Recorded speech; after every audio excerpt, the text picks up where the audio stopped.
those first two shifts, he felt a little, they were a little rocky for him because it was just. How do you describe this game playing with how well you've been playing the last? Well, this is the red flag game when you're trying to climb the mountain and you've had so many games with such high level of intensity because you're trying to catch up. Minute you take your foot off the gas, or the minute you take a breath, you get burnt. We got burnt. We didn't respect the opponent enough, I don't think, and it led to some careless defensive play, and we got burnt because of it. And you know, it's the time of year right now. As disappointed as it is, we got to move on. We play nothing but teams that are ahead of us in the standings, and we got to catch up.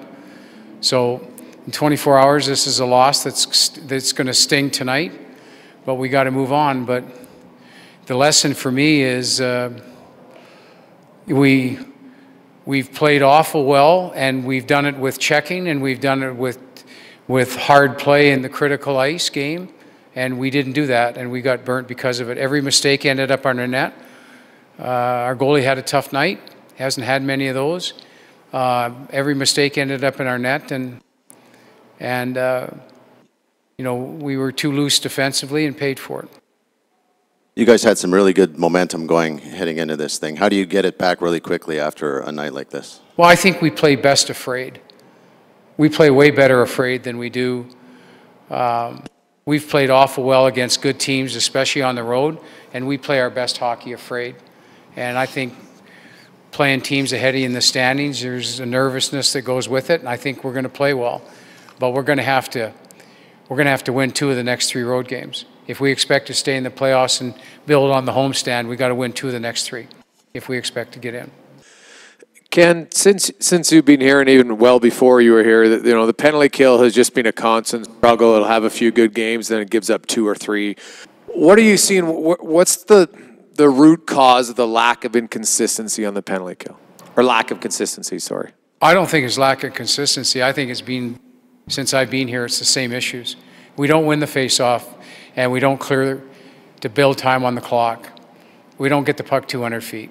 And when you're killing as much as we are in the zone, Jason, you're going to get burnt. And you look at the opportunities with 55 seconds left. That's the 6th time that's happened this year, where we've had, at the end of a period, had a chance to kill a penalty off.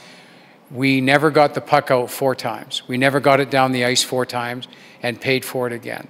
And that, to me, has been typical of what's gone on. When we've been good, we've done it.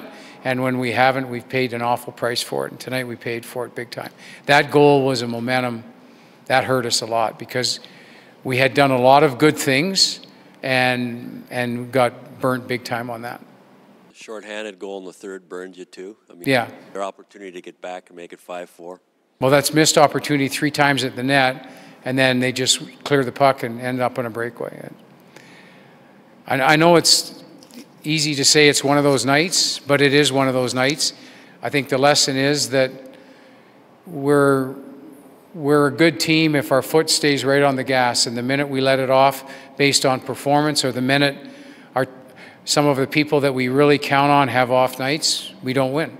So we're going to have to get everybody back on track. We've got 48 hours to clear the deck, and let's get going. Was your best defense pair Benning and Sekera? By far. That's not a good sign. Not a good sign. So I thought Matt Benning, this last 3 games has just been outstanding. Really good. Okay, thanks.